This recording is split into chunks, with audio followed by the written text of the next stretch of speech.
benvinguts a aquestes primeres jornades. En primer lloc, presentar el doctor Brugada, president de la Societat Catalana de Cardiologia, que ens acompanya avui telemàticament i que farà una presentació de tot el curs. Moltes gràcies, Ramon, per estar avui aquí amb nosaltres. Me sentiu? Sí. Perfecte. Doncs escolteu, primer de tot, bona tarda. Donar-vos la benvinguda als cursos de nou de la Catalana de Cardio. Jo crec que, vaja, veig que hi ha 22 persones connectades i no sé quantes n'hi ha a la sala. Però bé, això forma part doncs, de la formació. Jo crec que més enllà de la formació, a més tenim la interacció entre diferents institucions del país, que crec que és important pels dubtes que puguem tenir, per les diferents maneres que tenim de tractar els pacients o de valorar els pacients. Jo crec que és important que hi hagi aquestes activitats. Jo us convido a participar-hi cada dilluns amb els diferents grups de treball, donar les gràcies als grups de treball que de forma altruista treballen amb aquests cursos formatius. Òbviament, donar les gràcies a la indústria, que també ens ajuda en aquest sentit, i donar les gràcies a tota la gent interessada en la cardiologia que participeu com a oients. Jo crec que és important que aquests cursos tirin endavant i que anem mostrant una mica el que fem a les diferents institucions i sobretot que puguem tenir aquest intercanvi d'opinions en el tractament dels pacients, que jo crec que és molt i molt profitós. Bé, res més. Moltíssimes gràcies a tots. Ja dono la paraula als moderadors i comencem amb la sessió. Gràcies. Moltes gràcies, Ramon. Jo soc el Carles Díez, de l'Hospital Universitari de Bellvitge. M'acompanya com a moderador el doctor Germán Cediel, de l'Hospital Joan XXIII a Tarragona, els dos encarregats de la unitat de cardiopaties familiars dels nostres respectius centres.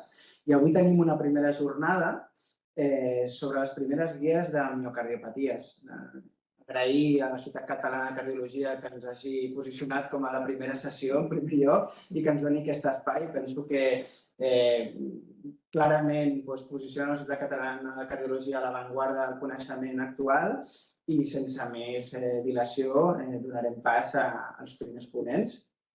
Buenas tardes a todos. En primer lugar, la doctora Elena Arbeló, cardióloga especialista en cardiopatías familiares, en genética cardiovascular y además es un lujo tenerla como una de las principales autoras de las guías de miocardiopatías y creo que eso enaltece un poquito al grupo de cardiopatías familiares de la Sociedad Catalana. Elena nos va a hablar de lo que hay de nuevo en las guías, así que adelante. Gracias por la invitación. Para mí es un honor poder compartir aquí con ustedes un poco el trabajo que llevamos a cabo de la Sociedad Europea de Cardiología y a ver si esto funciona. Ahora, los disclosures, que ya no sé, conflictos de interés. Y bueno, decir que este es un documento que tuve la suerte de coordinar con Juan Pablo Casti, que es un cardiólogo pediátrico de Londres, y luego, bueno, el papel que tuvieron estas dos personas, el protonotario y Juan Regimeno, porque sin ellos, la verdad, se curraron un montón, eran los coordinadores de las guías y eran como nuestro soporte directo. Y luego decir que esto es unas guías en las que han participado un montón de gente. El papel de España es importante, de hecho tenemos creo que 4 autores españoles, tenemos también participación de pacientes, colaboración con la Sociedad Europea de Cardiología Pediátrica y la de Genética Humana. Y que además hubieron 100 y pico revisores de todo el mundo, incluyendo autores. Entonces, decir que son las primeras guías que hay, o sea, que hay de nuevo es casi todo es nuevo, ¿vale?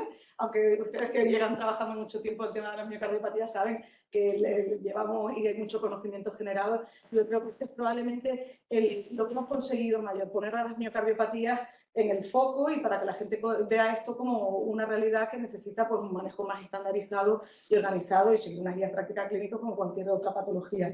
Importante es que como muchas de estas enfermedades no sé cómo va a ver, ahora, son raras, pues la mayor parte de los niveles de evidencia que tenemos son nivel C, es decir, estudios observacionales pequeños o bien consenso de expertos. Creo que gradualmente, por el mero hecho de tener estas guías, por el mero de empezar a trabajar en forma de unidades de cardiopatías familiares y trabajar en red, esto irá cambiando en los próximos años y además van saliendo nuevas dianas terapéuticas que atrae dinero de la industria y esto yo creo que ayuda a que haya más investigación. La guía tiene una estructura relativamente, si no lo han visto, esto no me funciona muy bien, así que me voy a poner aquí arriba. No, el de cambio está así. Bien. Pues tienen una parte general, definición de las miocardiopatías, el proceso del paciente, luego una parte que hablamos de las miocardiopatías de cada tipo y luego ya unas recomendaciones generales. Entonces, esto podría ser el resumen de lo que les voy a hablar hoy, ¿vale? Básicamente lo que se busca es que las miocardiopatías se vean como una realidad que pueda aparecer a raíz de un montón de síntomas variados, puede ser un poquito de disnea, palpitaciones, se me hinchan las piernas, me canso más que antes, o bien hallazgo casual, pues se hace una eco porque se oye un soplo, un electrocardiograma que se ve raro en una revisión, o dentro de un screening familiar. Pero siempre uno tiene que estar pensando que puede haber una miocardiopatía subyacente, que hay que trabajar en unidades multidisciplinares, que hay que tener en cuenta que las miocardiopatías uno trata con un paciente, pero también con la familia. La familia sirve para informarnos bien del cuadro del paciente y a la vez el paciente, si se identifica una miocardiopatía, hay que estudiar siempre a la familia para descartar que ellos también lo lleven. Y luego que el objetivo es hacer una valoración multiparamétrica, que tú pasas de tener una valoración del fenotipo, es decir, de la estructura y de la función, y de allí pues haces varias pruebas que te llevarán a un diagnóstico más etiológico y un tratamiento más preciso. Importantísimo lo de trabajar en unidades multidisciplinares, ¿vale? Aquí, claro, en la sala tengo gente que ya vienen trabajando así hace mucho tiempo, así que me siento un poco tonta explicándolo, pero bueno, tenemos que incorporar a muchas especialidades. Habrá unas personas que sepan mucho de la parte de miocardiopatías y de la parte de genética, pero vamos a tener que trabajar con los de imagen, con los de arritmias, con la insuficiencia cardíaca y fuera de nuestras unidades. Tendremos que trabajar con nefrólogos, con neumólogos, con cirujanos cardíacos, genetistas, consejeros genéticos y demás, ¿vale? Esto es muy importante. Y luego la otra es que al tratar con familias tenemos que estar muy bien coordinados con los servicios pediátricos, tanto por la transición de la edad pediátrica a la adulta como porque estamos manejando familias. Miocardiopatía es toda aquella enfermedad o alteración del músculo cardíaco, sea por función y o estructura, que no se pueda explicar por otra patología, enfermedad coronaria, hipertensión, valvulopatía, etc. ¿Vale? Importante de las guías, la no compactación ya no se considera una miocardiopatía aislada per se, sino se recomienda que se utilice el término hipertrabeculación porque normalmente lo que suele ocurrir es que acompaña a otras miocardiopatías, ¿vale? Es lo más frecuente. Y luego el tacosubo, por sus características, porque es transitorio, no se considera una miocardiopatía tan per se. En cuanto a los pasos de valoración de miocardiopatía, lo que he dicho, primero un fenotipo. El fenotipo nos lleva a unas cajitas. Las cajitas son si el ventrículo está hipertrófico, está dilatado con función normal o anormal, disminuida. Y luego, bueno, pues con eso llegamos a una serie de cajitas. Lo repito, son fenotipos que no son diagnósticos finales, ¿vale? De ahí nos llevará a que tenemos que hacer la valoración multiparamétrica. Esta valoración multiparamétrica es lo que señalaré aquí, si puedo. Vale.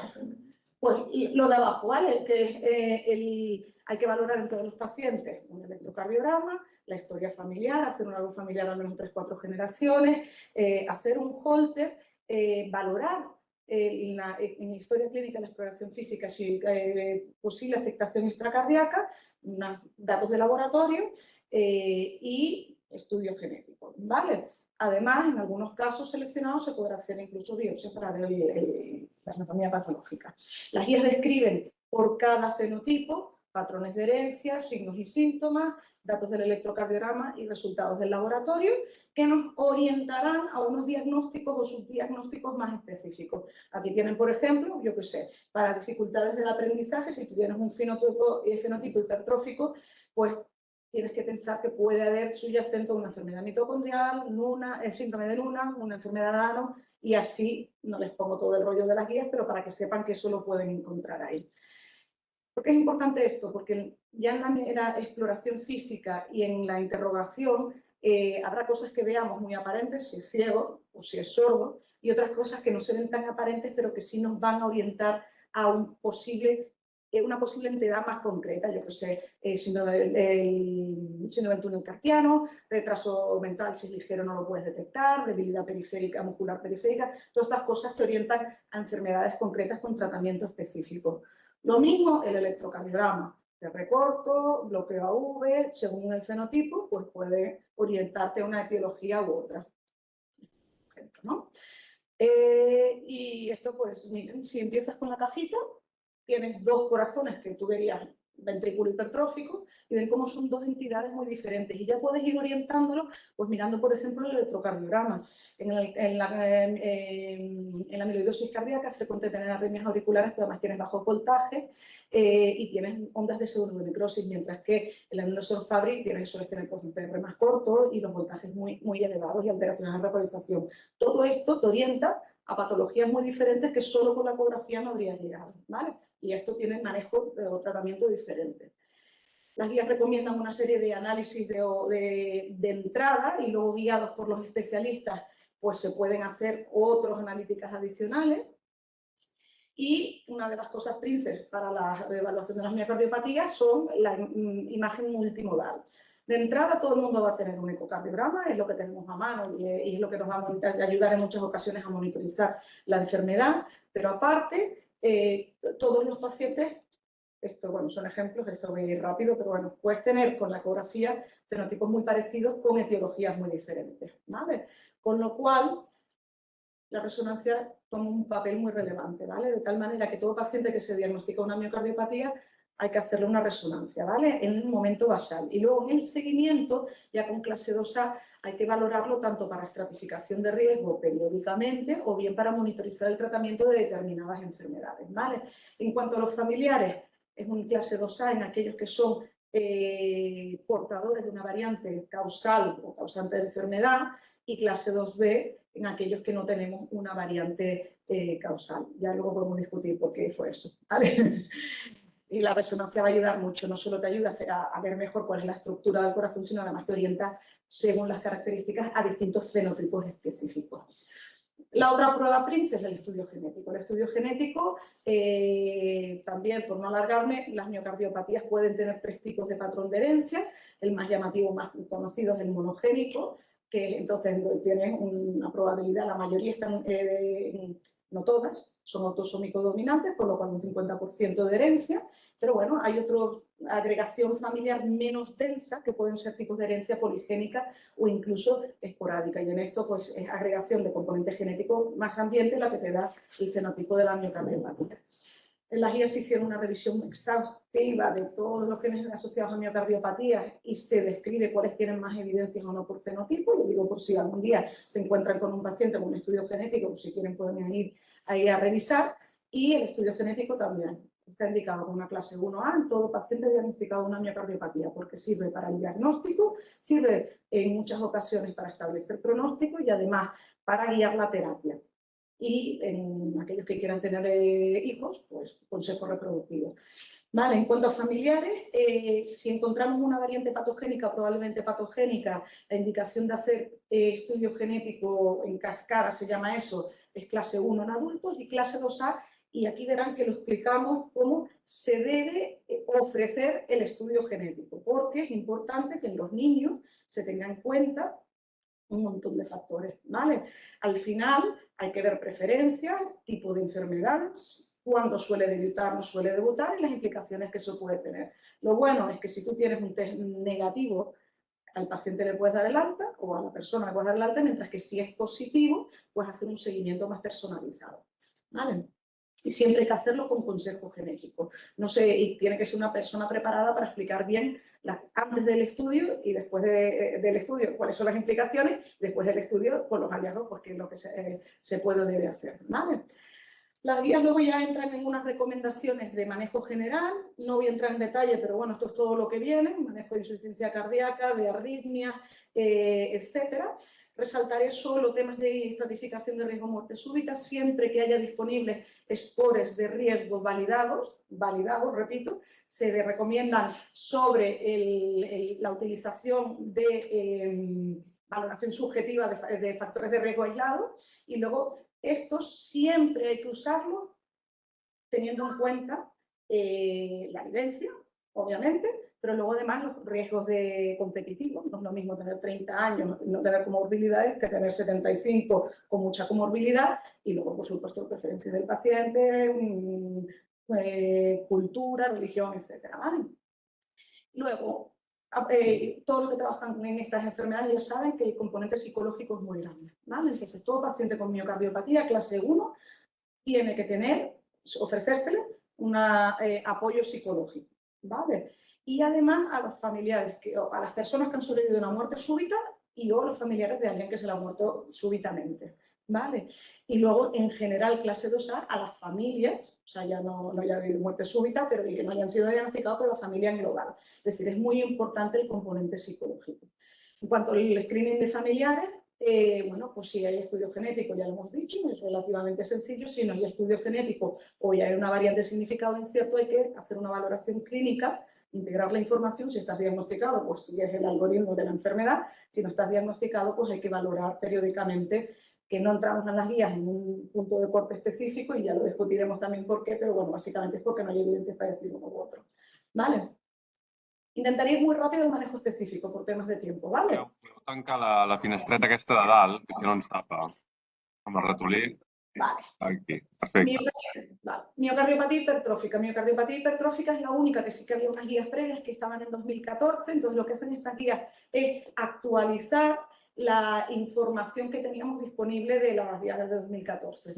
Lo que voy a resaltar como novedades, en cuanto al diagnóstico y el manejo inicial no hay mucha diferencia, probablemente quizás algo innovador es lo de hacer la ecografía con maniobras de Valsalva o en bipedestación para intentar reproducir los síntomas y ver si hay obstrucción de tracto de salida.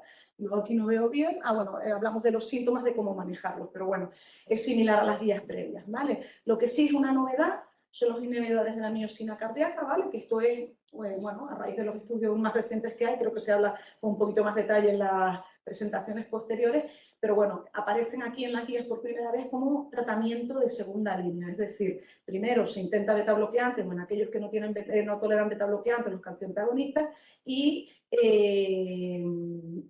luego entraría como opción la disopiramida y o el mavacamten, ¿vale?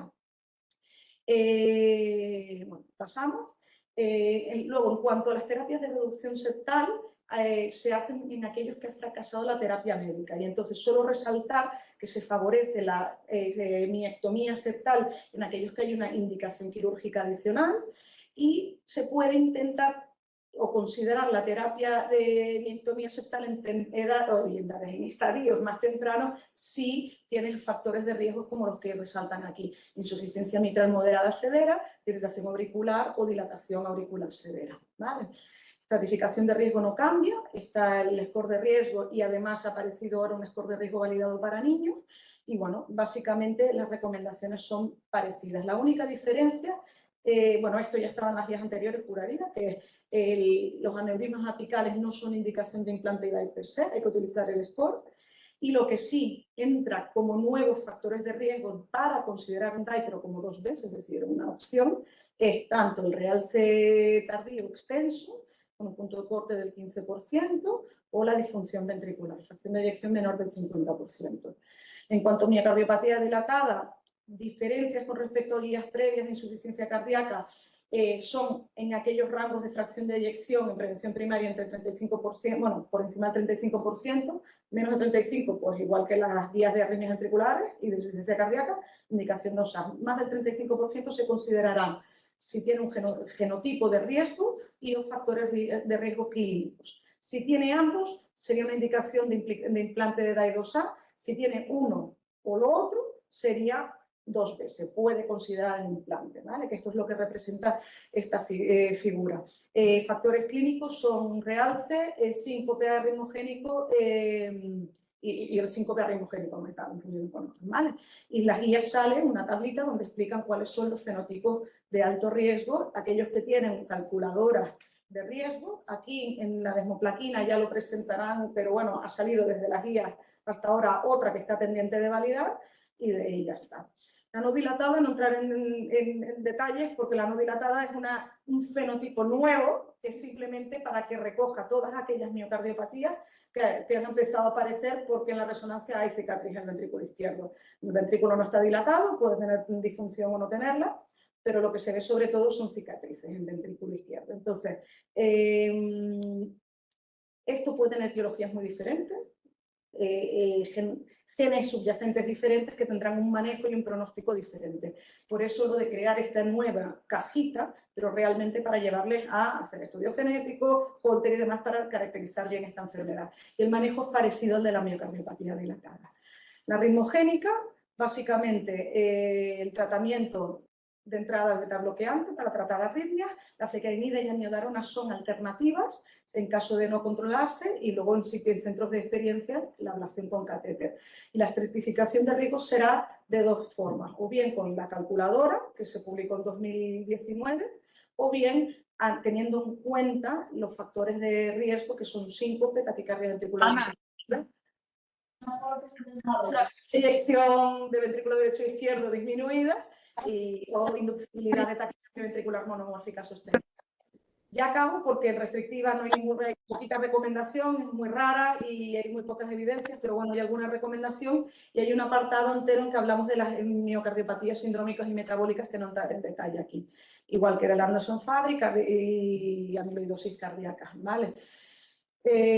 Para acabar, hay un apartado de otras recomendaciones generales, solo resaltaré que el ejercicio en las miocardiopatías se puede y se debe hacer, ¿vale? Ejercicio ligero moderado y ya luego por cada miocardiopatía recomendaciones, pero bueno, si no hay factores de riesgo, salvo que sea una ritmogénica del ventrículo derecho o un genotipo de alto riesgo en la dilatada, no debería haber contraindicación para hacer ejercicio, ¿vale? Con esto acabo, ¿vale? Mentalidad de miocardiopatías, trabajo multidisciplinar y enfocándonos siempre en pacientes y en familia, ¿vale? Gracias.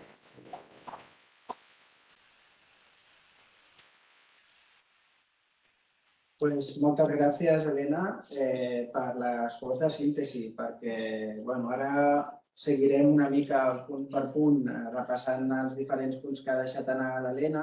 Felicitar els autors perquè han posat ordre a una cosa que feia molts anys que anàvem fent i un coneixement que anàvem adquirint, però que algú havia de posar en ordre. Penso que aquestes guies venen a fer això.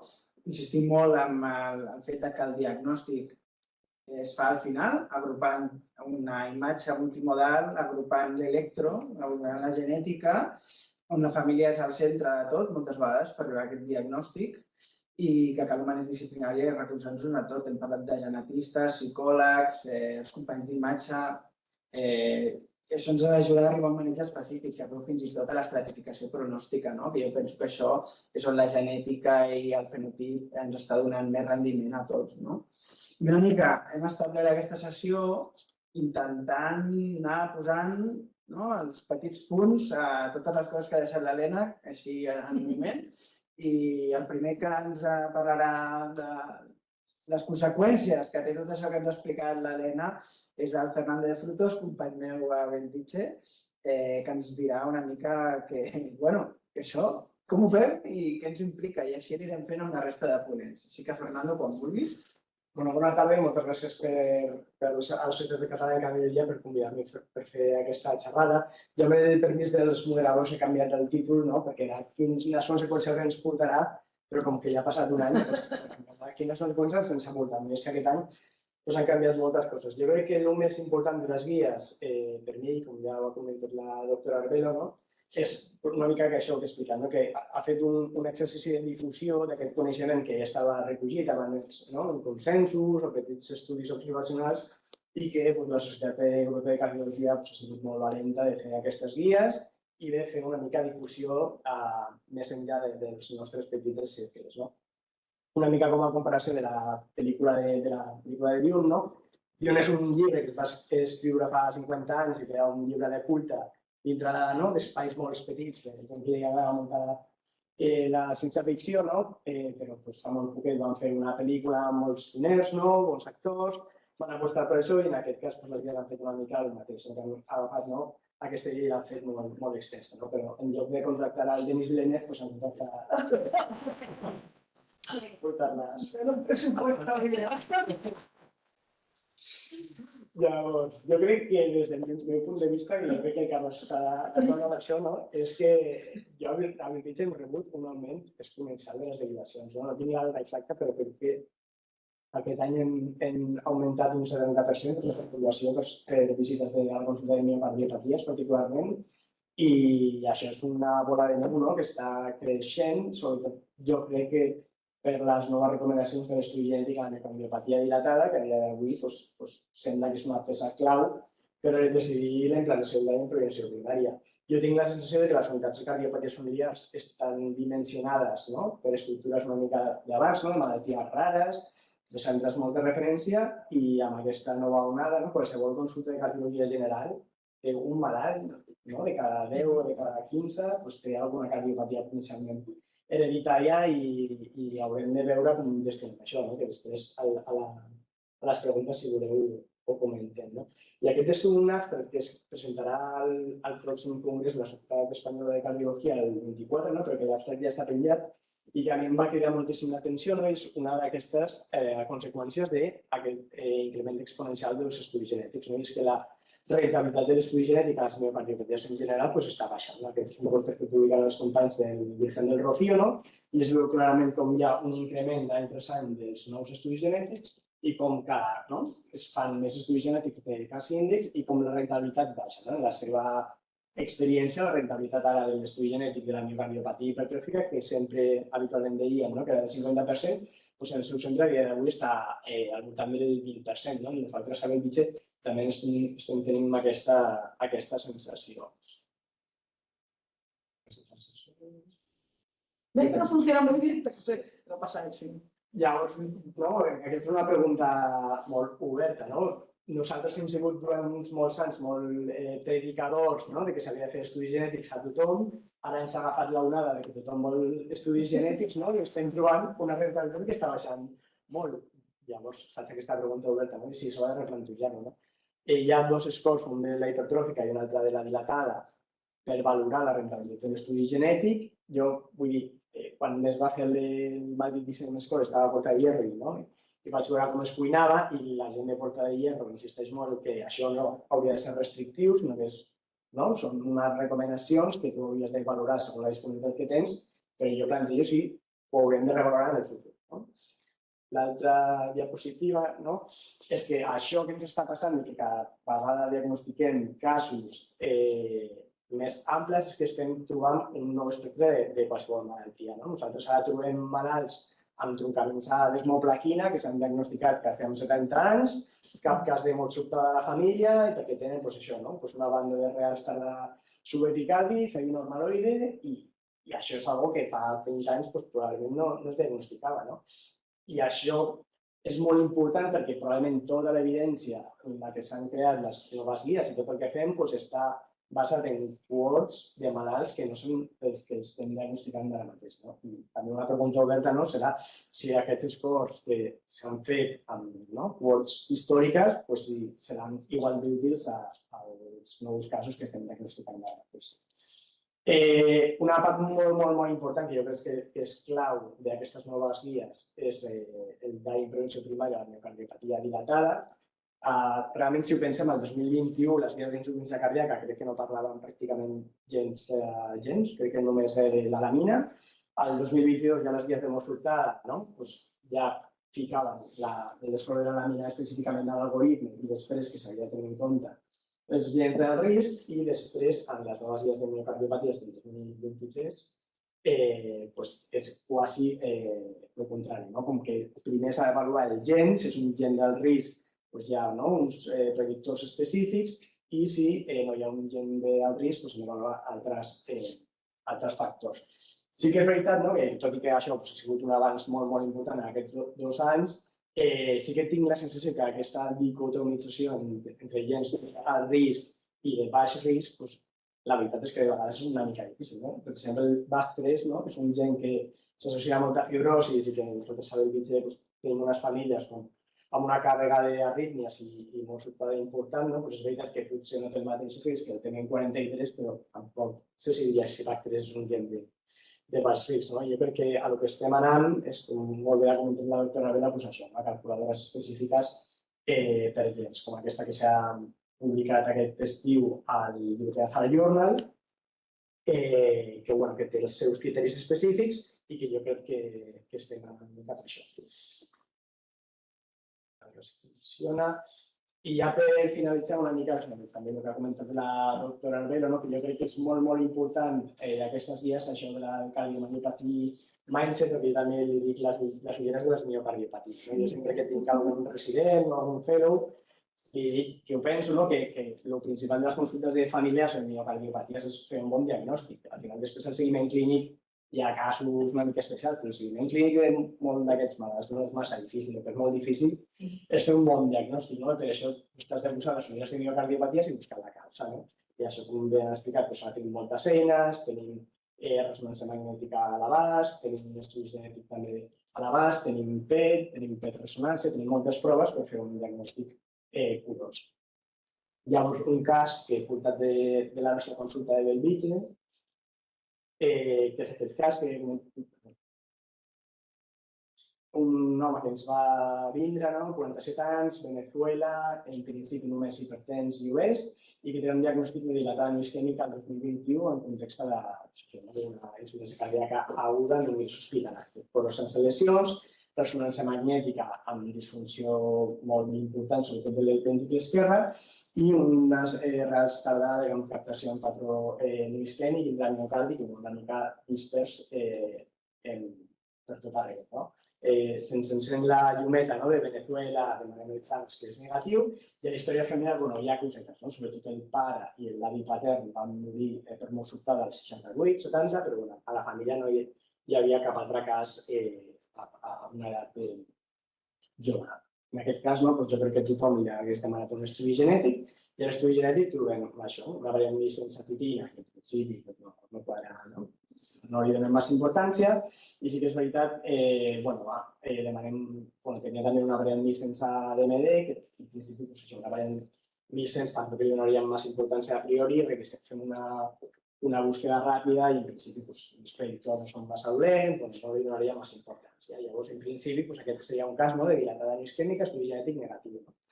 I en principi quedaria ser, però aquest cas queda molt curiós perquè quizás la resta d'antecedents teníem semiminotònica i després teníem un dèficit d'autoimmune B12 i havia sigut estudiat per medicina interna del seu centre per unes teques una mica elevades que havien atribuït a les estatines però que després s'havien normalitzat i té anticorps anti-PLC i anti-PL12, que jo quan li vaig veure a malalt no tenia ni idea, lògicament, però després de la consulta vaig dir, vaig a revisar això a veure què és, i vaig revisar una mica la literatura i justament l'any passat surt un estudi de miocarditis en malalts amb síndrome d'antisintetasa. I vaig revisar una mica el paper i justament la segona causa més freqüent d'anticorps en antisintetasa en l'afectació cardíaca és l'anti-P7. I de fet, una mica el resum del paper que es va publicar a Reumatologia, la miocarditis és freqüent en malalts amb síndrome d'antisintetasa, que pot ser la forma de debut de la malaltia, que la detecció és molt important per poder fer un tractament correcte i que la ressonància magnètica és una eina molt útil. I de fet vam revisar la ressonància magnètica del debut i es creien que tenia edema. Llavors, és un cas que encara no està 100% tancat, de fet el van veure els companys de medicina interna de Bellvitge. Se li va fer un EMG i sí que va ser patològic, i sí que deien que tenia una forma molt específica de debut amb miocarditis i està fent de biòpsia muscular que encara no tenim el resultat. Una mica per concluir, donar les gràcies un cop més a la Societat Catalana de Cardiologia i al grup de treball de miocardiopaties i cardiopaties familiars, i perquè hem d'estar molt orgullosos de que un dels nostres membres hagi sigut la chairwoman de les guies. I jo crec que a Catalunya tenim moltes coses bones, que estem tots molt a prop, jo crec que tots tenim molta bona relació i que segur que els propers anys tirem això endavant. Moltes gràcies. Gracias, Fernando, por tu presentación provocadora. Hasta el momento está claro que tenemos unas guías que posicionan las miocardiopatías en el centro de la cardiología como una subespecialidad que tiene valor, que tiene relevancia y que tiene unas consecuencias importantes en la práctica habitual. Pero la doctora Jara Gayán nos hablará o intentará respondernos a la pregunta de cuáles son las lagunas que hasta el momento estas guías no resuelven. Para que quede clara la discusión, la haremos al final conjunta porque así será más enriquecedora para toda la Buenas tardes, gracias a los organizadores por permitirme estar aquí con estos compañeros excelentes y con una de las autoras principales de las guías. Es un lujo tenerla aquí con nosotros. ¿Esta no funciona? Bueno, pues a pesar de que el documento de las guías son las primeras guías que nos dan un montón de directrices y nos acercan a los pacientes con miocardiopatías, no solo a los que nos dedicamos a esto, sino también al cardiólogo general, pues yo intentaré hablar un poco de los flecos que quedan después de las guías y de algunas cosas que van saliendo nuevas, ¿no? Para comenzar, pues como ya se ha comentado en las otras charlas, pues las guías nos recomiendan que cataloguemos un poco fenotípicamente a nuestros pacientes en estos 5 fenotipos principales en función de la clínica del paciente, de la historia familiar y de las pruebas complementarias, de manera que existan los 4 fenotipos clásicos de dilatada hipertrófica restrictiva y arritmogénica del ventrículo derecho, y hay un nuevo término que es el de miocardiopatía no dilatada del ventrículo izquierdo, que engloban fenotipos muy diferentes, incluso con criterios diagnósticos propios hasta ahora como la no compactada, con lo cual pues ahora mismo la realidad es que no tenemos muy claro cuál es la prevalencia de esta patología ni en la población adulta ni en los niños. En cuanto a las técnicas de imagen, pues la resonancia es una técnica de primera línea. Se recomienda su uso, como ha dicho la doctora Arbelo, para el diagnóstico de los enfermos con miocardiopatía, para el seguimiento, para la estratificación del riesgo, incluso en el estudio familiar. Lo cual esto a mí me crea un poco de conflicto, porque cuando les cuento esto a mis compañeras de imagen, la verdad es que se llevan las manos a la cabeza y me dicen que bueno, que si hacemos esto, la resonancia va a dejar de estar disponible para nuestros pacientes y no sé muy bien cómo podremos encajar esto en la práctica clínica habitual ni cuál es el coste-beneficio de hacer estas resonancias, ¿no? Y además tenemos algunos problemas a la hora de realizar estas resonancias, que es que todavía no hay un método estandarizado para la cuantificación de fibrosis, que se usa mucho para la estratificación de riesgo de estos pacientes, que hay algunas poblaciones como la pediátrica, los pacientes que llevan dispositivos, los pacientes con enfermedad renal avanzada o las embarazadas en las que pues tenemos algunas limitaciones para realizar, ¿sí? En cuanto a la genética, pues la genética se establece como una prueba básica en el estudio de las miocardiopatías. Cada vez somos capaces de analizar más genes, más rápido, a un coste más barato, pero ahora lo que nos pasa es que nos cuesta un poco encontrar a Wally y ver qué alteraciones genéticas tienen importancia en nuestro paciente. No está claro tampoco el riesgo-beneficio de los hallazgos secundarios de los estudios genéticos tan completos que hacemos, y luego cuando nos encontramos ante un paciente con una miocardiopatía, pues al hacer estudios genéticos no encontramos una variante genética patogénica o posiblemente patogénica, pues podemos pensar o que no es hereditaria, o que no hemos sido capaces de encontrarlo, o que puede haber una herencia poligénica, ¿no? Para lo que se han realizado ya scores que todavía no hemos llevado a la práctica clínica. Ha habido avances en las ciencias ómicas, de hecho hay un trabajo de hipertrófica y de dilatada, en la que gracias a las técnicas de inteligencia artificial y del machine learning, pues incluso nos subdividen los fenotipos de las miocardiopatías en diferentes fenotipos con diferentes pronósticos que nos ayudarán seguro en un futuro, tanto al diagnóstico como al pronóstico de los mismos. En cuanto al screening familiar, pues como ha dicho la doctora Arbelo, cuando tenemos genética positivo la cosa parece sencilla, y cuando tenemos genética negativa pues se recomienda realizar un seguimiento de los pacientes. Sin embargo, pues tampoco hay datos de riesgos-beneficios de realizar este screening familiar y sobre todo de realizar un screening sistemático y mantenido en el tiempo de estos familiares. Para evaluar cuánto riesgo tiene nuestro paciente con genotipo positivo de desarrollar la enfermedad, pues hay 2 scores, este de hipertrófica que se publicó en 2020 y uno publicado recientemente de miocardiopatía dilatada, que nos puede ayudar un poco a predecir cuán probable es que nuestro paciente desarrolle el fenotipo. Además, somos ahora capaces de detectar formas precoces de la enfermedad, sobre todo de dilatada y de no dilatada del ventrículo izquierdo, y se acepta el tratamiento de estos pacientes con tratamiento básico, con beta-bloqueantes y con IECA, pero no sabemos si hay algún medicamento que podrá prevenir el desarrollo de la enfermedad, y para ello está en marcha el ensayo clínico de Lilien con Candesertan, que dará respuesta a esta pregunta. En cuanto a la fibrilación auricular fluter, a mí la verdad es que hay algunas miocardiopatías como la hipertrófica o la amiloidosis, que sabemos que tienen muy alto riesgo trombótico y que los anticoagulamos siempre cuando detectamos fibrilación auricular, pero hay muchas veces que no sabemos cómo de exhaustivos en la búsqueda de estas arritmias. Probablemente las nuevas técnicas de imagen como el escena auricular o incluso la fibrosis de la resonancia nos ayudarán a saber cuán probable es que nuestro paciente desarrolle fibrilación auricular. Incluso hay algún score clínico, como este que veis ahí, que también nos puede ayudar a predecir cuán probable será que desarrollen estas arritmias y cuán agresivos tenemos que ser a la hora de buscarlos, por ejemplo, con Holters periódicos, o incluso plantearnos el insertar un Holter insertable para detectarlo precozmente y evitarles eventos trombóticos. En cuanto a las arritmias ventriculares, pues está claro que si nuestro paciente tiene una parada cardíaca o una TV mal tolerada, le vamos a poner un desfibrilador, pero aunque parece razonable, pues todavía no hay muchos datos acerca del implante de Undai en pacientes con una taquicardia ventricular hemodinámicamente bien tolerada. Tampoco hay muchos datos acerca del beneficio o cómo elegir el dispositivo de Undai subcutáneo o Undai con cables en estos pacientes que muchas veces son jóvenes, que les quedan muchos recambios por delante, pero que además a veces, aunque no necesiten estimulación, pues tenemos dudas porque tienen fibrosis septal o tienen un bloqueo de rama derecha y un hemibloqueo anterior y todavía no tenemos muchos datos al respecto.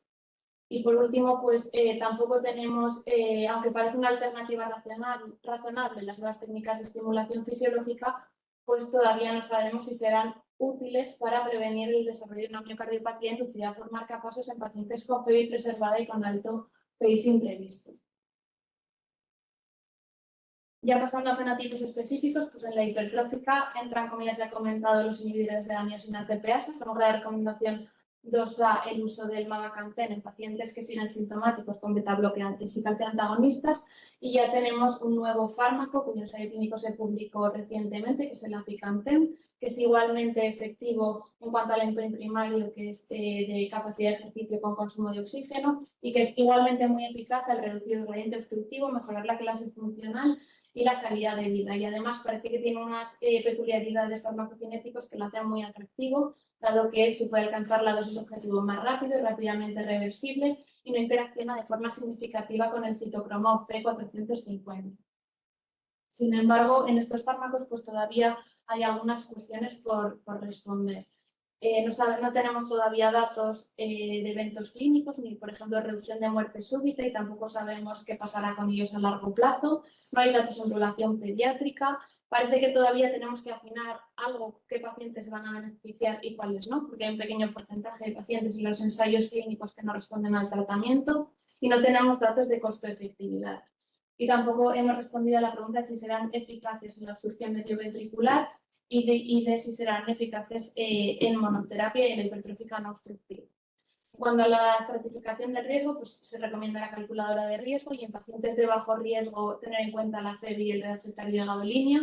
Y luego me imagino que discutiremos, pero ahora mismo pues tampoco sabemos dónde encajar la presencia del aneurisma apical, del estudio genético, de la respuesta hipotensiva con el esfuerzo y en cómo reestratificar, por ejemplo, el riesgo en pacientes que hemos sometido a una miectomía. En cuanto a la dilatada y la no dilatada del ventrículo izquierdo, pues ya se ha comentado que la tendencia es hacia una estratificación del riesgo personalizada en cuanto sobre todo a la genética, pruebas de imagen y criterios clínicos. Y una de las recomendaciones es acerca de la lamina, en la que tenemos una calculadora específica en la que podemos calcular el riesgo de arritmias ventriculares a 5 años. Sin embargo, tampoco queda muy claro qué punto de corte utilizar a la hora de indicar un DAI a nuestro paciente. Como ya ha comentado el doctor de Frutos, pues hay nuevos para la desmoplaquia. Vale. Tampoco tenemos muy claro qué papel tendrá el estudio electrofisiológico o que puede tener el estudio electrofisiológico en estos pacientes con fracción de eyección no severamente reducida, que sí que salían las vías previas de arritmias ventriculares.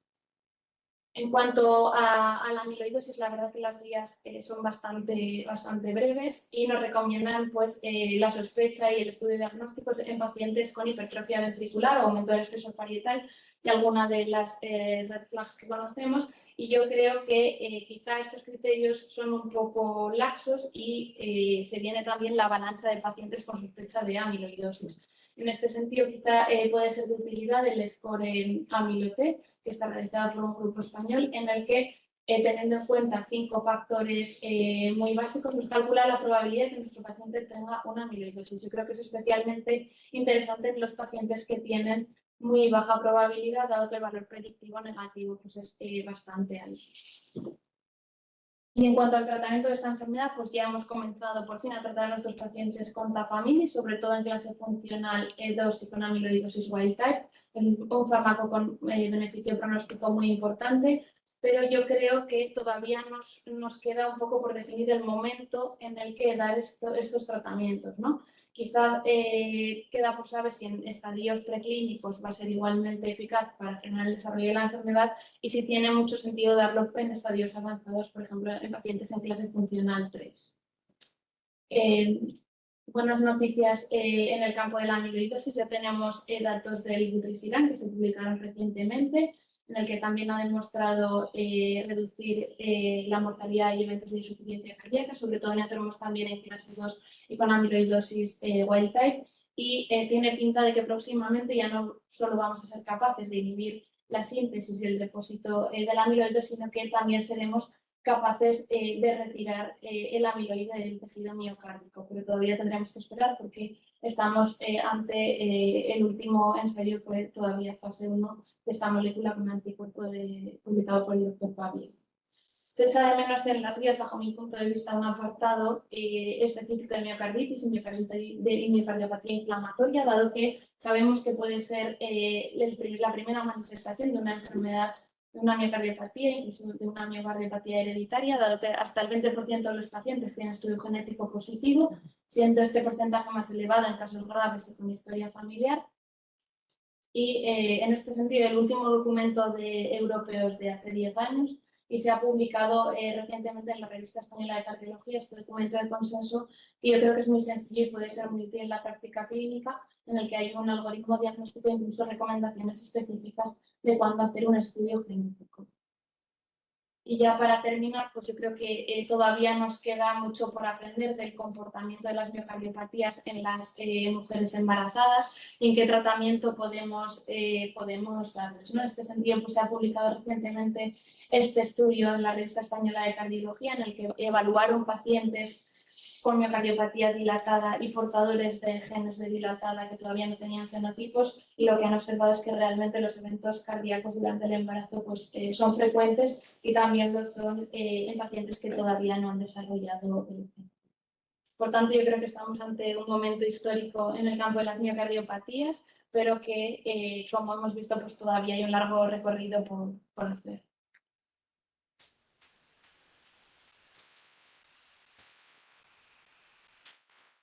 Gracias, Jara. Sin duda, muchas preguntas por resolver y muchos estudios en marcha. De hecho, seguramente la actualización de estas guías tendrá que venir pronto, ¿no? Sí, ya Como no todo se trata de esto, de lo que se trata de que hagamos una valoración objetiva de las guías, pues le hemos pedido a Coloma Tirón que por favor nos haga una valoración objetiva de las mismas. Así que adelante, Coloma. Super, doncs a mi m'ha tocat aquest títol, no? De fer una crítica objectiva de les guies, que més que un títol és una venjança, no? M'ha tocat això. Llavors, per fer una crítica objectiva, una valoració objectiva, doncs jo he anat a recomanacions, i això ho ha posat abans l'Helena, no? Les recomanacions, aquelles recomanacions amb una evidència més sòlida, no? Un nivell d'evidència A, i en aquestes guies hi ha als voltant de 150 recomanacions, de les quals, si les distribueixes per nivell d'evidència, doncs l'esquema queda així. Vull dir que recomanacions són quasi totes nivell d'evidència C, no? Unes quantes nivell d'evidència B, i 5, un total de 5 de 150 recomanacions amb un nivell d'evidència A. I jo crec que aquest també és una mica el primer missatge, no? Que en realitat hi ha ara, al moment actual, encara poca evidència científica relacionada amb miocardiopaties, probablement perquè són malalties poc freqüents i probablement perquè fins ara també eren malalties poc conegudes, no? O poc de moda, que això sí que clarament està canviant tant pel que té a veure amb la clínica com pel que té a veure també amb nous fàrmacs, no? Però bé, hi ha 5 recomanacions, de les quals intentarem aprofundir a cada una d'elles, però ja us dic ara, I us dic ara que d'aquestes 5 hi ha una recomanació que sí que és una recomanació amb un nivell d'evidència A, com clarament la coneixem, 2 que són obvietats i que passaré molt ràpid, i 2 que no diré jo aquí a davant de l'Helena, que són mentida, però que diríem que són poc profundes. Llavors, en quant a la recomanació, que sí que és clarament una recomanació de classe A, és aquesta, no? Ja hem parlat abans, el magacantem amb miocardiopàtia hipertròfica obstructiva. Tenim dades bones d'això, dades que venen d'estudis aleatoritzats, controlats en placebo, no? I que ens diuen que el magacantem o que els fàrmacs inhibidors de la miosina són eficaços disminuint el gradient, tant el gradient basal com el gradient provocable per esforç en pacients amb miocardiopatia hipertròfica i, per tant, disminueixen també la necessitat de teràpies de reducció acceptant. Això està guai i és una característica bona d'aquests fàrmacs, però per mi no és el més important d'aquests fàrmacs, perquè al final coses per reduir l'obstrucció ja en teníem, potser més bestiat, però sí que ja existia. En canvi, el que per mi és molt bo d'aquests fàrmacs i el que probablement farà que aquests fàrmacs siguin capaços de canviar una mica la història natural de la malaltia és això, perquè al final aquestes són imatges de pacients que han portat tractament durant algunes setmanes, alguns mesos, amb inhibidors de la miosina i el que estem veient és que aquest fàrmac, el tractament, com a mínim en alguns casos, és capaç de revertir en part l'efecte que tenen aquestes malalties sobre les persones. O sigui, això són ressonàncies que es veu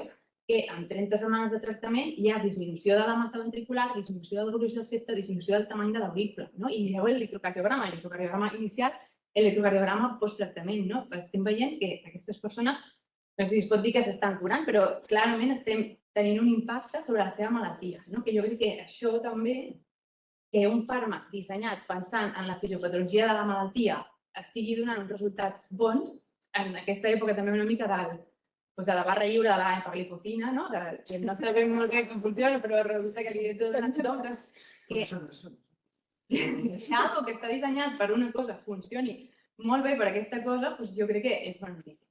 Llavors, això també obre la porta no només a tractar els pacients amb miocardiopàtia hipertròfica obstructiva, sinó potser també els que tenen miocardiopàtia hipertròfica no obstructiva, que clarament són els grans superòrfes de la miocardiopàtia hipertròfica, perquè al final si tens hipertròfica i tens obstrucció poden fer-te coses, però si no, estàs allà encallat i és molt difícil. Llavors, per mi, aquest és tant de bo es confirmi, però és un dels fàrmacs pels que tu apostaries que seran capaços de canviar la història natural de la malaltia. Això són dades del magacantem, que no estava publicat en el moment de les guies, però hi ha molts altres, l'aficantem en tots els arbres aquests, que també està donant dades molt bones. Llavors, us deia, hi ha 2 recomanacions que són obvietats, no m'aturaré molt aquí, però a un pacient que li has de posar un DAI, pensem si necessita resincro, sí, no té més discussió. I a un pacient amb una ritmogènica de ventricle que ha fet una mort sobtada, posem-li un DAI, sí, també. Tampoc entraré molt aquí, vull dir que això sí que tots estaríem d'acord aquí. Llavors, les altres 2 recomanacions que us deia que són potser poc profundes són aquestes, que també han sortit abans, que són les recomanacions de DAI en prevenció primària amb miocardiopatia dilatada. En pacients amb dilatada que persisteixen simptomàtics després de 3 mesos de tractament mèdic òptim i tenen una FeNO del 35, en aquests pacients s'ha de considerar l'implant del DAI. I triple giro mortal també en pacients amb miocardiopatia no dilatada, que encara no sabem ni el que tenen i llavors també els fiquem aquí. Llavors, això, a mi aquesta imatge m'ha semblat molt divertida. Les recomanacions de les dretes són aquestes, les recomanacions de l'esquerra són de les guies del 2015 de maneig d'arrítmies ventriculars i mort sobtada, que el text és exactament igual, la recomanació, el que posa és igual, però si veieu, en aquests 8 anys hem passat d'una recomanació UB a una recomanació 2A, que vol dir que cada vegada estem més segurs de que no estem molt segurs de si el que estem fent està bé. Llavors, i això per què? Em paro una mica aquí perquè jo crec que aquest tema és interessant. Perquè el benefici dels desfiladors en aquesta població, quan s'ha mirat seriosament, sempre és superpetit, marginal i petit. Llavors, jo crec que l'estudi que més clar va deixar això va ser el Danish, que al final era un estudi dissenyat específicament per això, només dilatada no isquèmica, en què a 5 anys de seguiment i després de l'estudi d'extensió del Danish a 11 anys de tractament seguia sense 0 diferències en mortalitat global. I només una mínima diferència en mortalitat arrítmica, sobretot en el subgrup de persones més joves. Amb un NNT, jo crec que aquesta dada és espectacular, un NNT de 56 per evitar una mort arrítmica, però estem parlant de posar posar un DAI a una persona, o sigui, en el de 56. I això penseu també que això era dades de 2016, quan encara tots aquests pacients anaven en lleques, encara no estaven en sacubitril/valsartan, encara no estaven en glifosina, no? Fàrmacs que sabem que tenen un efecte també sobre la disminució de la mortalitat arrítmica. Per tant, jo crec que una mica, als moments de les guies, estàvem aquí, no? Vull dir que arriba un punt en realment això ho estem fent bé o no? Aquests pacients necessiten tots un DAI. I, afortunadament, en els últims anys estem trobant la resposta a aquesta pregunta i la resposta a aquesta pregunta està aquí. Està en la genètica i està en la ressonància. Jo crec que aquest és clarament el fil conductor de les guies, està tot arreu, a tothom genètica, a tothom ressonància, perquè aquestes coses ens estan resolent preguntes. Llavors, us poso aquí dos estudis que tots heu llegit, que són superbonics i que són recents i, a part, molts hem participat en molts d'aquests estudis. Sabem des de fa anys que la gent que té miocardiopàtia dilatada amb base genètica tenen més events cardiovasculars, més arrítmies ventriculars, més insuficiència cardíaca terminal, pitjor resposta al tractament. I sabem també que els pacients que tenen més arrítmies ventriculars no són necessàriament els que tenen pitjor funció ventricular, sinó els que més fibrosis tenen. Llavors, aquest esquema, i per dir això pròpiament ben dit a un nivell de recomanació A, doncs estan en marxa diversos estudis, entre ells aquells que també estem participant molts de nosaltres, per veure si realment aquest maneig que es proposa a les guies versus un maneig personalitzat basat en dades de genètica i ressonància, sobretot, pot millorar la precisió en què indiquem de la prevenció primària. Aquest esquema ha sortit diverses vegades fins ara i m'he permès una mica, Helena, aquí una suggerència per les properes guies. Hem de ficar aquí la fibrosis i la genètica i potser la funció ventricular ha d'incloure's en algun punt, però que segur que això és una cosa que hem de tenir. I fins aquí les recomanacions a nivell d'evidència. M'he permès agafar 3 recomanacions a nivell d'evidència B per dir-vos 3 missatges que jo crec que són importants. Una és aquesta, que és un tema que ha parlat abans la Jara, que és els aneurismes apicals amb miocardiopàtia hipertròfica. I això jo crec que és interessant perquè a les guies americanes, només 3 anys abans, es va considerar amb un nivell d'evidència 2A-B que les dades que teníem eren prou bones com per dir que només pel fet de tenir un aneurisme ventricular era un criteri per posar un DAI en una persona amb miocardiopàtia hipertròfica. En canvi, en aquestes guies i amb aquests mateixos estudis, s'ha considerat amb un nivell d'evidència 2A-B, és el mateix que no hi ha prou evidència com per recomanar això. És com la mateixa evidència, però la recomanació contrària, que jo crec que això també parla a favor d'aquestes guies, com de la feina que s'ha fet d'aquestes guies, de fer una valoració objectiva i una mica humil de quina és l'evidència disponible i què poden dir en base a aquesta evidència. Llavors, aquests estudis són tots retrospectius, amb pocs esdeveniments, quasi tots els events són TEUs monomòrfiques, i són pacients que quan els mires tenen ja escores alts, hi ha pacients inclosos aquí que tenen danys en prevenció secundària, pacients que tenen disfunció ventricular, vull dir que no hi ha unes dades sòlides com per dir que realment hem de posar gaire d'aquestes persones. Per tant, jo crec que això, i això també està superben especificat a les guies, si no ho sabem, doncs no ho sabem i això està bé. O sigui, està bé una mica tirar cap enrere si havíem dit una cosa, no? I en l'altre sentit, i aquesta és l'altra... Gràcies. Doncs els pacients amb miocardiopàtia hipertròfica, que tradicionalment els havien dit a les últimes guies del 2014 que és que no podien fer cap exercici, no podien fer exercici intens, no podien fer exercici de competició, i això, si ho has de mirar, venint de les recomanacions encara més antigues, del 2005, en què hi havia una mínima concessió a persones amb hipertròfica de baix risc que podien fer esport de baix dinàmic i baix estàtic, que això, si tu mires, és bowling, cricket, golf i tiro al plato, com se diria això, perquè falta escacs, com a esport que és un esport.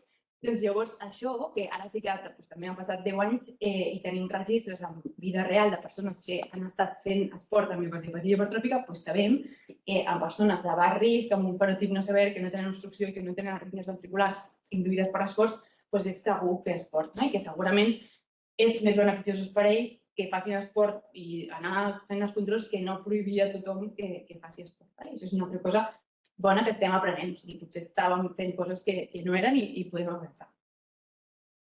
I l'última és aquesta, que jo crec que com a comentari final està bé que això és, quan una persona té un diagnòstic de miocardiopatia, està bé fer-li un estudi genètic. Això jo crec que tots estaríem d'acord, Fernando deia que potser no, però ara ho parlem.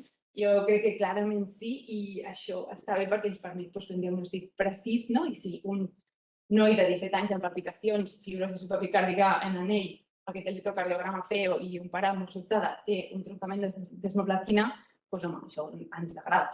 Bueno, no ens agrada res, però... Però ens posa contents quan trobem això, perquè al final tens un diagnòstic, no? I pots dir, ja, el que t'ha passat és això, el que farem és això.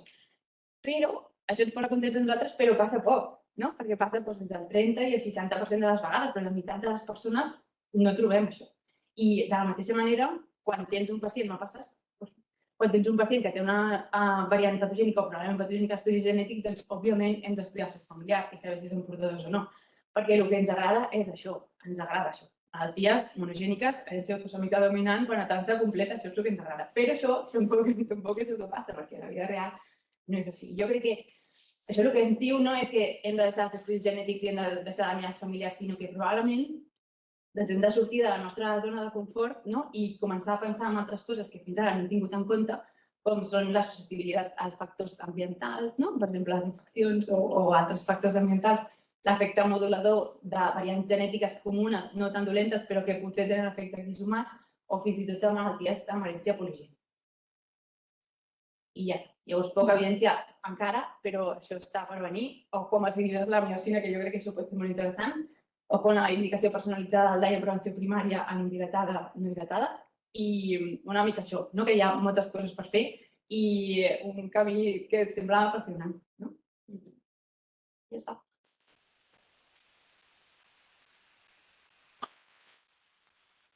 Moltíssimes gràcies, Coloma.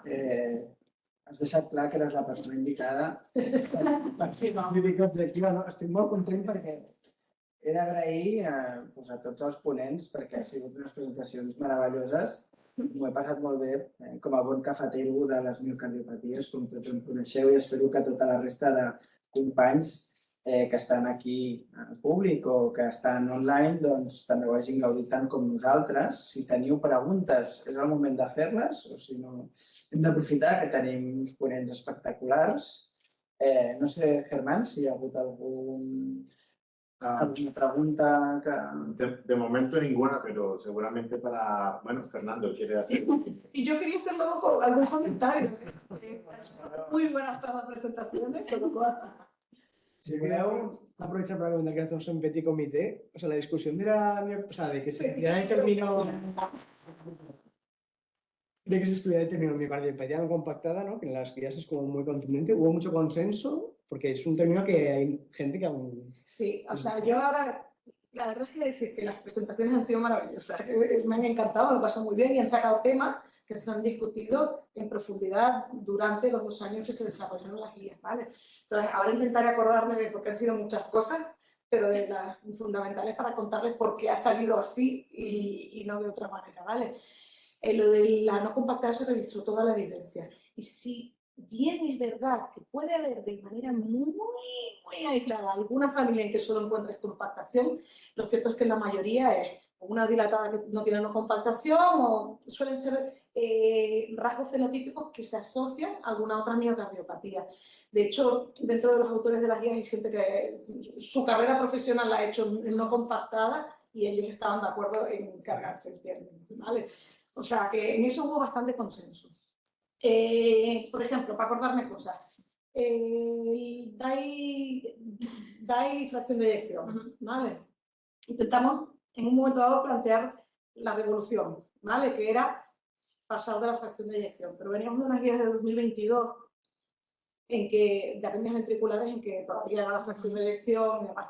Eso era demasiado disruptivo y sobre todo porque lo cierto es que tenemos niveles de evidencia serias.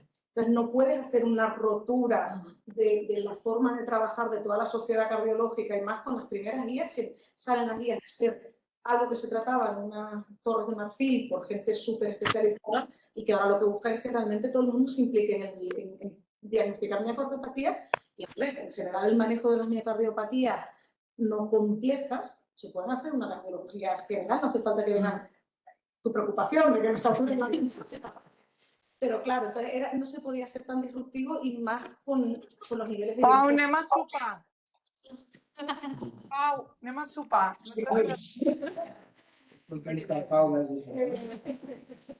Pero, a ver, de ahí viene, ¿vale? O sea, que en realidad las guías han intentado ser una transición. Otra cosa que se discutió mucho en las guías era si quedarnos en pasar de fenotipo a diagnóstico por gen. No llegamos a eso porque la evidencia no es, has dicho muy bien, tenemos un 50% de las miocardiopatías que no encuentras el gen, diciendo un promediado, ¿vale? Y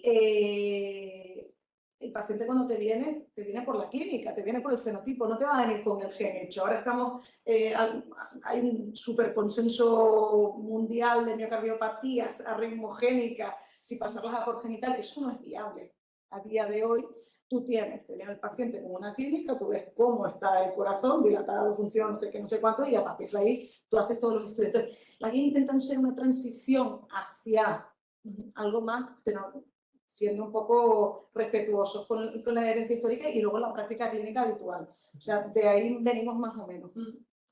En cuanto a estudios genéticos y resonancia, que saturar los laboratorios. Oye, sí, más preguntas me interrumpen, pero yo mientras voy soltando. Somos conscientes, ¿vale? O sea, no, y de hecho es la típica pregunta que tengo en todos los congresos que lo presentan.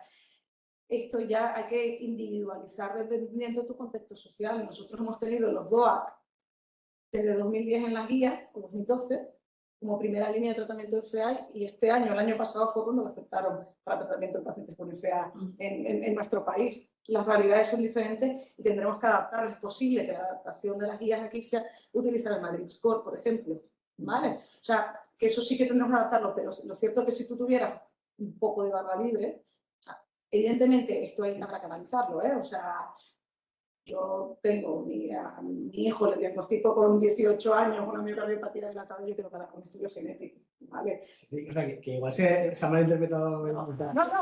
No, sí, lo sé, sí, lo sé. Pero tengo que dar un reto, que pienso que la genética, obviamente, cualquier país determinadas circunstancias, pues habrá que priorizar. Entonces, si tú tienes una limitación, pues una buena manera es utilizar estos scores, ¿verdad? Jo, per puntualitzar, l'únic que diria és que l'estudi genètic no substitueix tota la resta d'eines, perquè molt sovint ens trobem amb valoracions o derivacions de companys on es diu fes-li un estudi genètic i no hi ha context familiar, no hi ha moltíssimes coses que si bé les pots fer a la consulta de miocardiopaties, nosaltres el que sí que creiem que hem d'intentar arribar és que el cardiòleg habitual que veu pacients doncs activi una mica, no? En la etiologia i en una mica el context familiar, perquè si no, com més joves siguin els pacients, més fàcil serà que et surti negatiu. Com més l'edat influenciï, que és un factor de risc d'insuficiència cardíaca, més ens anem cap a la poligènia i cap a una sèrie de coses que no tenen el rendiment que t'està dient les guies que ha de tenir. Doncs la meva crítica, per dir-ho d'alguna manera, és que jo treballo en un hospital de tercer nivell, soc un afortunat i puc fer genètica a tothom i gràcies a Déu a dia d'avui ens dona un servei molt bo. Però a nivell de, si volem repensar com atendre totes les miocardiopaties de tota Catalunya i del món, hem d'intentar, propers mesos, anys, filar prim en què li hem de dir als nostres companys. Nosaltres ens hem de convertir, penso, en una espècie de consultor que ajudi a arribar a un camí diagnòstic i que el contacte màxim que hagis de fer aporti al màxim a aquest pacient. Però si fem barra libre per a tots, doncs no arribarem a ningú. I aquesta és una mica la reflexió que hem de fer. A dia d'avui, dimensionats com estem, és molt difícil arribar a tothom. T'ho dirà el de la ressonància, t'ho dirà el de la genètica i finalment t'ho dirà el gerent de la metropolitana i et dirà que per què has gastat tantíssims diners en això i quin rendiment estàs tenint i ens haurem de mirar, perquè al final ens hem d'auditoриtzar entre tots. I jo penso que una reflexió hauria d'anar cap aquí, però estic alineadíssim amb el fet que s'ha de fer tot el que hem dit avui. El que passa és que ens hem d'unir i hem de fer xarxes i hem d'intentar arribar amb molta formació. Aquestes guies, més enllà de la crítica que en podem fer, penso que són fonamentals perquè tothom tingui el libro gordo de PTT y a partir de aquí doncs, anem a veure els detallets, ¿no? Yo creo que lo que resaltas es súper importante, es lo que intentamos resaltar en la guía, y lo del trabajo en red y que tenemos que estar coordinados pues, con el cardiólogo de atención primaria y demás. Entonces, has destacado precisamente una clave. El estudio genético no es, o sea, es una prueba dentro de un estudio general y de hecho si lo ven, no entremos por la velocidad, pero en la primera batería no está el estudio genético. O sea, la recomendación te dice historia familiar, exploración, signos, electrocardiograma, Holter. Holter es una cosa que tradicionalmente se caían en las redes de los arritmólogos que llevamos las miocardiopatías arritmogénicas, todo el mundo tenía Holter. Pero si venían por IC, en la dilatada, mucho, se pasaban la vida y no se hacían un solo Holter.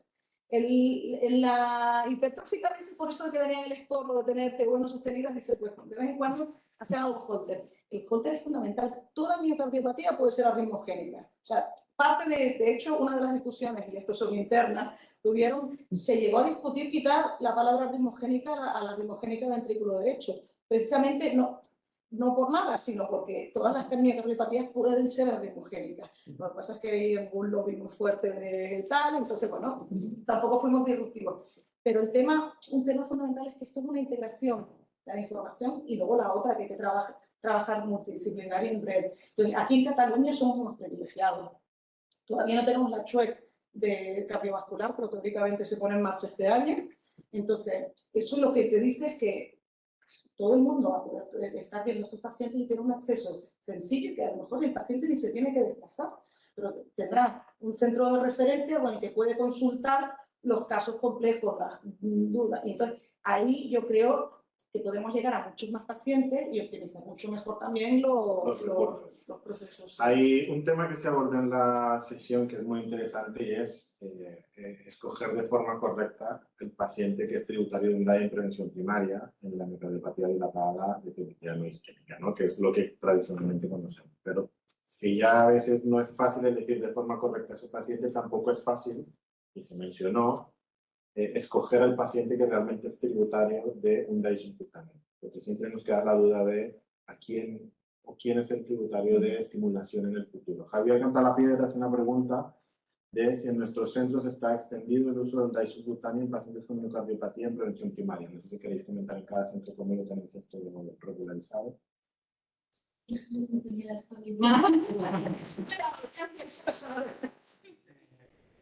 Jara se inhibe por alusiones. Nosotros individualizamos muchísimo. Yo pienso que en el paciente con prevención primaria y que tiene una enfermedad que es una canalopatía, yo creo que es evidente que se puede y se debe beneficiar de un subcutáneo. En las estructurales yo creo que hay que valorar muchísimas cosas, entre las cuales es la progresión a fibrilaciones auriculares, a bloqueos auriculoventriculares y posibilidad de estimulación. Entonces yo creo que esto es una discusión compartida con los compañeros de arritmias y con el paciente, que también tiene que tener una opinión de todo esto. No sé tanto como extendido como que se valora, ¿no? Yo creo que en Belice se valora la oportunidad de ofrecer un DAI subcutáneo en pacientes bajo riesgo de bloqueo, bajo riesgo de FA, bajo riesgo de terapia inapropiada, que es básicamente lo que más, y que son jóvenes y que pueden ahorrarse un cable que gracias a Dios pues, cada vez son mejores las tecnologías, pero de hoy sigue siendo un problema llevar un cable endovascular, y si tienes un paciente con 25 años y tienes que poner un desfibrilador, yo creo que es una opción muy válida que se tiene que contemplar. Sí, yo más o menos es lo mismo. Lo único que añadiría para los que están viendo, tenemos también en cuenta el estadio de la enfermedad. Yo, por ejemplo, en una arritmogénica, probablemente me plantearía un DAI subcutáneo si estoy en la fase precoz, que es una fase que tengo poca cicatriz, voy a tener poco ETV monomórfica, y son gente joven, y luego, oye, más adelante, de repente, dentro de 15 años, 20 años, tiene su cicatriz y tal, y ahí podemos meter un endovenoso si hiciera falta. Lo bueno del subcutáneo es que, entre comillas, todavía estás preservando para una segunda opción el endovenoso. Otra cosa importante, que esta es la típica pregunta también que va saliendo, es que revisamos muy bien casi todos los estudios que se hacen en miocardiopatía, debe ser que vienen de IC, y no se habla muy poco de las complicaciones del DAI. O sea, se habla de la incidencia de terapias, y entonces ver el beneficio de no sé cuántos, y entonces te comparas si los americanos implantan más y los europeos implantamos menos porque tenemos mejores resultados, bueno, todas esas cosas, pero realmente análisis comparado en la misma población de cuántos han tenido complicaciones y complicaciones serias del DAI y terapias apropiadas, hay muy poco. Entonces, yo creo que esto también es un poco autocrítica en el campo, que tenemos que hacer, empezar a hacer estudios bien diseñados. Porque si no, la siguiente guía, que esa es otra cosa que me preguntaron, las siguientes guías no vamos a averiguar O sea, hacer otra vez nivel de evidencia y dependiendo de los 25 que se junten, pues a lo mejor cambian de BA, bueno, el BA no se puede cambiar porque son criterios estandarizados, pero el 2A, 2B, tal. A mí sí que me gustaría preguntarte en este sentido, es la comodidad o no con la que os habéis sentido sacando una entidad que ya tenía una guía propia en el año 2014 contra la cardiopatía hipertrófica para ponerla dentro de una guía de un conjunto global de enfermedades, ¿no? En el que seguramente hemos tenido una discusión semántica, la caracterización fenotípica y que está claro que lejos de cerrar el círculo de lo que son las miocardiopatías ha abierto la puerta a lo que es una caracterización adecuada, una realización de forma correcta de estudios genéticos y de imagen para poner nombre y apellidos con entidad específica en cada paciente. ¿Qué es mejor en el futuro? ¿Qué esperáis con una siguiente guía? ¿Guías específicas por patología? ¿Continuar con este...? Yo te estoy hablando de los conocimientos que tengo y de lo que he trabajado dentro. La Sociedad Europea de Cardiología está yendo realmente a hacer agrupación de grandes patologías. Han visto que ahora en las europeas, en las de aorta, ahora han juntado aorta con enfermedad vascular periférica. O sea, los que están hacia donde van es teniendo bloques de grandes grupos de patología. Otra cosa me acabo de acordar, miocarditis. Miocarditis inflamatoria no está incluida porque en 2025 se publican las guías de miocarditis. Entonces... Bueno, pero es que sale. Sí, se menciona brevemente, se habla también de la predisposición genética, igual que de la periparto y todas esas cosas, pero no se desarrolló más porque, uniéndome a lo que tú me decías, pasamos de una guía que eran las 40.000, las 70.000 palabras que te dejan de una sola miocardiopatía a poder tener que meter resumir toda la evidencia de un montón. Lo que me llevo a casa del ejercicio es que yo creo que es bueno. ¿Por qué? Porque ya la gente empieza a pensar con la mentalidad de miocardiopatía. Si no, había consultas de miocardiopatía hipertrófica, porque como súper dominante, pues al final lo que se aprendía todo el mundo, y las otras se quedaban en miocardiopatía dilatada no isquémica y o similares, porque dentro de la no isquémica entraba la dilatada, la no dilatada, no sé qué, no sé cuánto, y como viniera por arritmia le llamábamos miocardiopatia rinogénica del ventrículo izquierdo, que era lo mismo, pero venía a verme a mí en vez de verte a ti, ¿sabes? Entonces, yo creo que el salto de esto es pensar que las miocardiopatías todas tienen en común riesgo de muerte súbita, riesgo de progresión de insuficiencia cardíaca y que hay una forma de evaluarlas que es bastante estandarizada, porque al final tú tendrás el score que pesa un poco más, un poco menos, pero te incluye edad, más o menos historia familiar, más TV no sostenidas, más... O sea, que al final lo que me está diciendo es que en el fondo el manejo puede ser muy similar, aunque luego ya por cada fenotipo individualice. Y lo que yo creo que pasará en el futuro es que nosotros intelectualmente no somos capaces, por eso usamos los scores, pero los scores serán mucho mejor. Y no solo serán basados en genes, serán la integración con inteligencia artificial, como quieras llamarlo, de toda la información a la vez. Porque los scores basados como el de la desmoplatina, incluye gente con muy poco fenotipo, que fue otra cosa que salió, o sea, gente que son portadores genéticos que no tienen la enfermedad. Entonces tú estás mirando unos outcomes que son, al meter tanta gente sin enfermedad, pues tienen menos outcomes, que además la mayoría de outcomes son la enfermedad más severa. Entonces, al final, lo que nos cuesta mucho es llegar a predecir bien, con unos scores limitados, qué va a pasar con la persona individual. Entonces, si tú consigues integrar la tridimensionalidad de la cicatriz, ahora estamos hablando de realce más allá del método, tienes que ver la tridimensionalidad, si es transmural o no transmural, si es escala densa o no, porque eso es lo que te va a dar si TV o no. Las arritmias ventriculares, tú ahora mismo tienes TV no sostenidas, definido con 3 latidos o más. Pero no es lo mismo una TV de 5 latidos que una de 25. No es una que te vaya a 250 latidos por minuto y que sea algo polimórfica, que una que sea monomórfica a 130. Y todo eso, nuestra cabeza, de momento, ni los estudios están disponibles, nuestra cabeza es capaz de integrarlo. Pues iremos gradualmente hacia eso, yo creo. Pero... Yo quería por que se ve el melón de las inflamatorias, que es que en vuestra experiencia, o sea, ¿dónde está el umbral para escuchar una inflamatoria y para pedir un PET o un estudio de disponibilidad? A mí es algo que me genera mucha duda, ¿no? De cuándo realmente sospechas una inflamatoria. Si tienes un paciente sarcopulmonar, pues obviamente sí, con IC, pues obviamente lo vas a sospechar, ¿no? Pero en pacientes de estos de dilatada no isquémica, realce, pero genética negativa, en todos los casos deberíamos hacer autonomía CIPET, en algunos casos. yo no lo hago. o sea, no sé, Germán, que tú has trabajado más en esto, pero yo lo hago en sospecha de sarcoidosis, ¿no? Sospecha muy alta. Sí. Nos basamos en los criterios de RESO, que es inflamación en la RESO y demás, y sí que cuando diagnosticamos solemos hacer una batería analítica en la que incluimos PCR, troponina, ECA y demás, que alguna por ahí, también el origen de los pacientes, ¿no? Porque en África y demás pues hay más sarcoidosis que aquí. Entonces yo creo que es un poco valorar el riesgo con todo esto, ¿no? La imagen, la analítica y algunas cosas clínicas. Y desde la perspectiva clínica, seguramente los pacientes con episodios de miocarditis light recurrentes o repetitivos, ¿no? Que son los que seguramente levantan sospecha en algunos casos. Sí, de hecho, en las guías, lo que es el laboratorio de primera línea ya te incluye troponina, o sea, unas cosas básicas. Y luego yo sí que quería aprovechar y preguntarte, ¿les hacen valoración de edema e inflamación en todo, en la resonancia?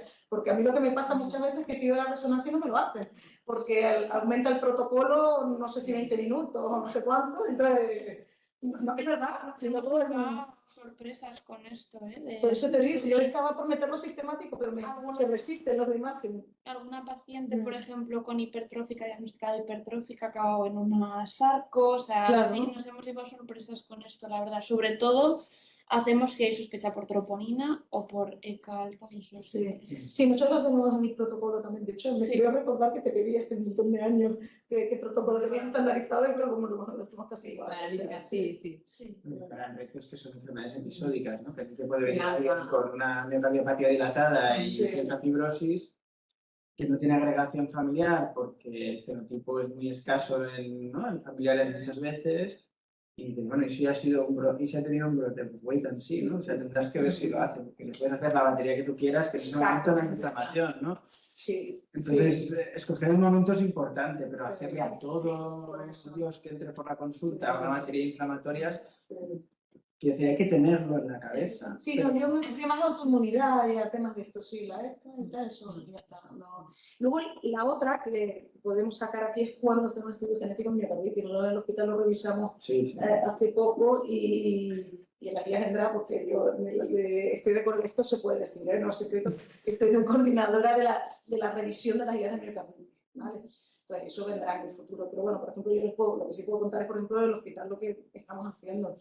Hay gente que tiene miocarditis recurrente, familiaridad, o gente que te viene con disfunciones severas, exacto. Entonces, en esos son los que nos planteamos hacer el estudio genético. También había, en el grupo esto también hay los que tienen una reso que parece como de arrimogéneo. O sea, que tienen reso que tienes... Pero yo estoy aburrida y me lo mandan a la consulta.